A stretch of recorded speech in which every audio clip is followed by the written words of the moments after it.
Hello and welcome, my fellow trainers, to another video to the Great League Remix Cup. I have no idea why I did this intro like this, but let's move on. We're going to have here some training battles for this cup. We're going to have some fun team here as well. We're going to have a team with Emolga, the Shadow variant of Poliwrath, and the Greninja. This was not really supposed to be like a very meta line either. I just kind of want to have some fun here today, so we can check out some good Pokemon for this meta.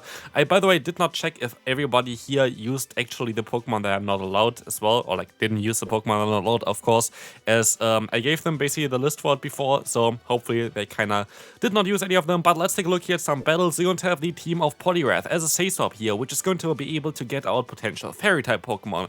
Basically anything that Greninja doesn't really want to face, something like a Grass-type Pokemon as well. You're going to have the Emolga as the lead here, which is going to be an interesting Pokemon, but maybe not as great in the lead, but maybe better in the back. We're going to talk about this a little bit later.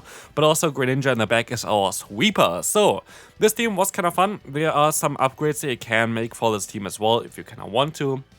You could use a different lead, for example, that is going to be a little bit more bulky. I think there are quite a lot of decent flying types available. Of course, Emolga doesn't give you extra electric type weakness, which is going to be not as important in this matter because most electric types are going to be banned anyway. Like most good electric type Pokemon. So I would say that it also could just work out with something like a Pidgeot in the lead or some other flying type that you can run here. That's kind of high up on those meta rankings. Maybe even something like a Mandibuzz should work out pretty well here, even though you have two dark types. I don't think there's going to be too many fairy types around, but maybe I'm wrong with that. Who knows? Let's take a look here at the first battle. We're going to have a very close one here, but Emolga can still reach another charge move. This is going to be enough to knock them out. Let's find out here. It's coming through, and it is going to be just enough to knock them out. We can move on to the next opponent. Horrible lead for us.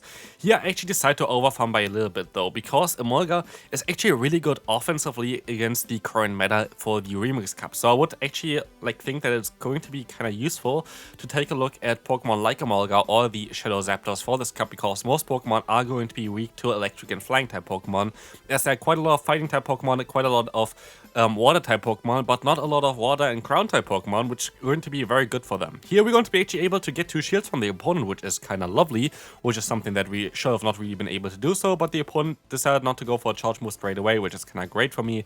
And so Leaf Blade is coming through. Here tried to go for the discharge there, but just didn't work out for whatever reason. So I don't really know why, but this is going to maybe impact the battle a little bit.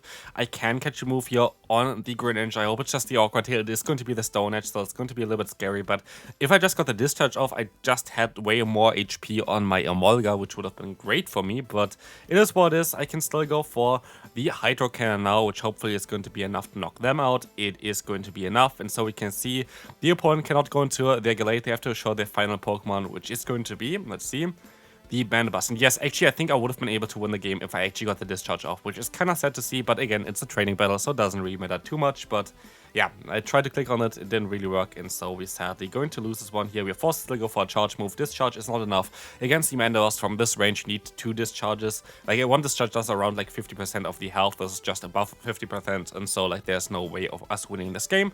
And so we're sadly going to lose, but yeah, I would have been able to win it if my move actually went off.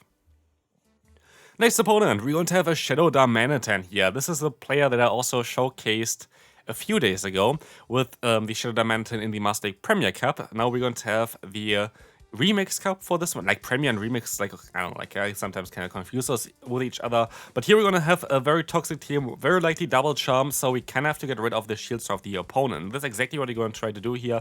Discharge is coming through from the Emolga. I just want to get rid of the shields because, again, it's very likely going to be a Charmer on the back, and actually Greninja is fine as long as you're going to be able to go ahead and get a Hydro Cannon or something. If it's going to be something like a Shadow Gardevoir, which is kind of what I expect here at this point, we're most likely going to be able to one-shot them. So Focus Blast coming through, which is kind of hilarious, but it is actually going to be the Gardevoir. I overfarm by a little bit here, hoping that this is going to be now enough to knock them out, and it is going to be enough to knock them out. And like this, we can even reach another Night Session and win this game here. Good game to the opponent, of course. Very spicy team, was very close, but yeah, let's move on to the next opponent.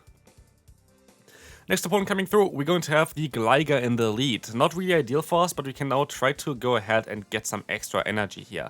The thing with Emolga is, you're actually going to be able to take every kind of charge move here from the opponent. Everything is going to be resisted, while our acrobatics is doing quite a lot of damage, as you can see here.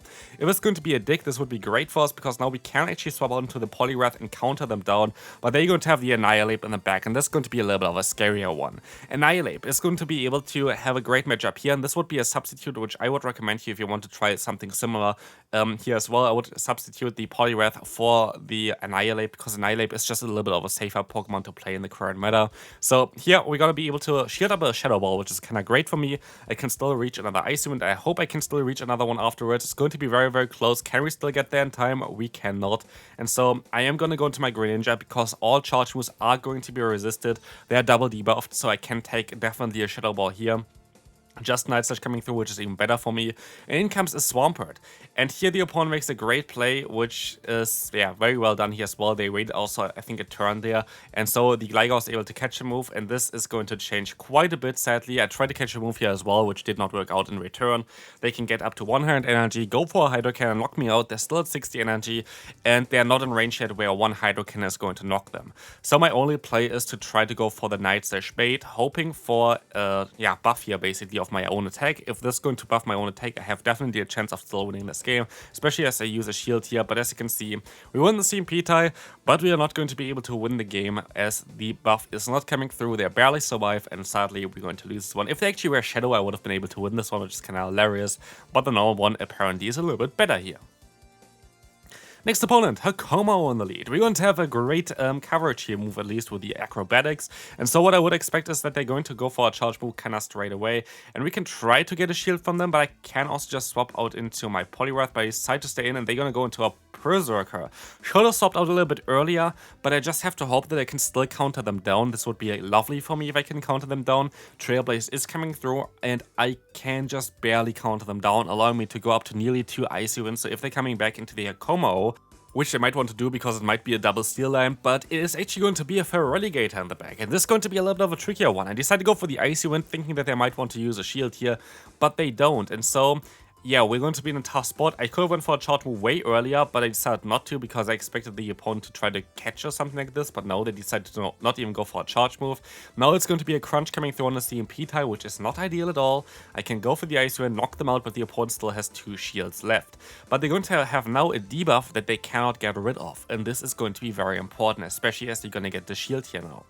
As I can go into my Greninja, as long as I get the opponent kinda low with the Hydro Cannon here, 2 discharges would be enough to knock them out. But if they use a shield here, we still have the acrobatics, and they decide to use a shield, and this is completely the end of the game here basically for them, because 1 acrobatics does around like 500% of the opponent's health, and so we're going to be able to knock them out and win the game very easily.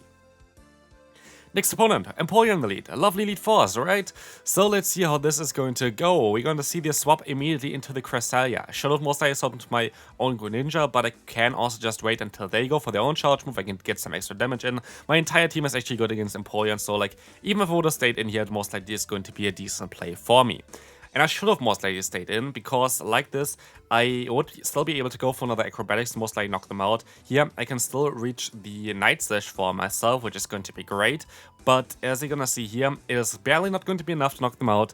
And so even if I went for a little bit extra farm before, I would have been in a way better spot. But now they decide to go back into the Empoleon. I can go for a Night Slash. 2 Night Slashes are barely not enough to knock them out from this range, but let's see. First Night Slash coming through. As you can see here, we're just missing out by a little bit. I'm forced to let this move go through, which is kind of annoying. It is going to be the Drill Peck, and we will see the opponent actually going to most likely sacrifice the Empoleon here. That's kind of what I would expect, at least. It is going to be exactly this, and I can swap out, and they have a Gligar in the back, and I was like, no. I wish I had actually the normal variant of Poliwrath, and I think I would actually recommend you the normal variant of Poliwrath if you have it, because the matchup against Gligar is going to be way better for you. Why is it way better for you? Because you can not only win the 0 shield scenario, I think, but you can also win the 1 shield scenario, which you're going to see here right now. Aerial Ace would have not done enough damage if we were not the Shadow variant here, and so yeah, it is kind of unfortunate, but like this, we're going to be in a tough spot. And honestly, if I went for the acrobatics here, I also would have been able to win the game, because I actually let the move go through, and I was like, no. I literally had it directly in front of me, so great no shit for the opponent. Very risky plays, very cool to see that as well. So like, it's more like a me issue here for myself that I cannot screw this game up, but well played by the opponent. I can have to admit this as well. Very, very well played. So congrats to you. Good game there. This is going to be sadly a knockout, but Emolga is not going to be able to withstand a dig here, and we can move on to the next opponent. Obstagoon in the lead, going to be a very decent force, but look at this, they are not running counter, they're running lick, which is a hilarious moveset, and honestly, I don't really mind to play against like some more off-meta movesets or whatever in those videos here, because I feel like it's kind of funny to just see like some other stuff around as well. Like, it's not really a serious video anyway, so you're just gonna take a look a little bit at some potential meta Pokemon for the new meta, which is going to be available roughly in like 10 hours from when you see this video, so definitely stay tuned for that. Actually, it's going to be exactly 10 hours when this video is going to be released. So yeah, we're going to be interesting how the meta is going to shift. Going to be a little bit interesting as well for me for the first few videos for this new meta, because Lily is going to be here at this point then as well. I'm recording it before that, of course, but you might see some duo stream action and like some duo gameplay action there as well for that week here. But yeah, we're gonna see how this is going to go. Here we're gonna see that the Obstagoon is not going to appreciate the matchup against our Greninja with the lick being resisted. Counter would have been super effective, but we can try to retaliate here anyway. Here the opponent goes for a charge move. I decide to let this move go through. I think a cross jump would have not knocked me out. They decide to go for the obstruct again. Kinda would like to make a video again about Obstruct Obstagoon. I feel like this Pokemon has some potential. Maybe for the future. Maybe something for this cup, actually. Let me know in the comment section if you want to see Obstruct Obstagoon. Would still go for counter, though, over Lick. But here we're gonna be able to easily win this game. Good game there, though. We can move on to the final opponent. The worst possible lead, we can swap out here into our Poliwrath just to get completely hardwalled again. Yeah, this is going to be next to impossible to win this one, right? It is going to be definitely a tricky one. Yeah, we're going to be able to go for a charge move, and we're actually gonna get the attack drop, which can be very good for me. I can decide to go for a shield if I wanted to. I decide to let this move go through. And maybe using a shield would have been kind of nice here, actually, because if we get another debuff here, the opponent would have not been able to farm me down afterwards. And as we can see here, I get the debuff, which would have been really great for me if I did decide to use a shield before. So yeah, that's kind of unfortunate for me. Definitely not the ideal play here. As Shadow Ball is coming through, we can take it with our Emolga. We are forced to swap out basically immediately here into the Greninja. And I'm gonna call this going to be a Psychic Fangs. It is a little bit of a risky call, but I kind of have to make a call at this point. It is going to be the Psychic Fangs, and so the opponent is deciding to catch a move here on a Feraligatr. But it is going to be the Night Slash, and so, as you're gonna see, we're gonna get the boost, and can this boost help us to win this game? It is going to be a close one here, but let's find out if we can still do something in this game here. We can knock out the Feraligatr, and it's all down to the matchup against the Steelix. I think I can still survive one, and I don't think I would be able to survive another fast move from the opponent anyway, and yes, I can, and so I can go for another Night Slash. They're forced to use a shield here for sure, and so it's all down to Emolga. Can we still reach a discharge as well as the acrobatics? I don't think a discharge would have knocked them out from this range. Their defense has not dropped at all. It's going to be a double resisted move, so we kind of have to try to do our best here to try to go for discharge and now for an acrobatics. Are we there yet? Let's find out. We are not by one turn, and so we're sadly going to lose the battle. But that's going to be it for this video. Thanks to everyone who battled me today. Really appreciate it. Always like to do those videos, so hopefully you enjoyed it as well. If you did, feel free to leave a like, and I'll see you then. Bye bye.